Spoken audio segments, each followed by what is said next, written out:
नमस्कार अक्कलकोट पब्लिक, आपल्या फर्स्ट ब्लॉगमध्ये आपलं स्वागत आहे. तर आज आपण आलो होतो व्हिडिओ शूट करायला, रील्स वगैरे.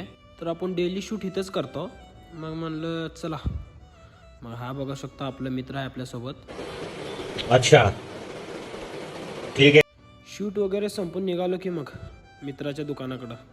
दाढी खूप वाढली होती मित्रांनो, त्यामुळं मग दाढी करायला जायचं होतं. मग दाढी करायला चाललो होतो. मित्र म्हणला की बाबा खूप थंडी आहे असं तसं. काय नसतं, आपण फिट राहिले की सगळं होऊन जातं बाबा. मग आलो की शेवटी मित्राच्या दुकानला. मित्राला म्हणलं की बाबा एक नंबर दाढी कर, पोरी बघायला पाहिजे. शाबास बेटा. दाढी वगैरे करून आलो की परत बाहेर म्हणलं जरा चला गावात फिरून. तर आले की आपले जिगरी मित्र. तर मी म्हणलो की आपला अजून एक मित्र येणार आहे, तो आंघोळ करतो. मग म्हणलं की आपल्या अड्ड्यावर घ्या, आपण अड्ड्यावर बसू. मग गाडी वगैरे लावलो, 10 मिनिट बसलो. चाललो की परत मित्राला घेण्यासाठी. चल म्हणलं मग आपला काय मित्र म्हणे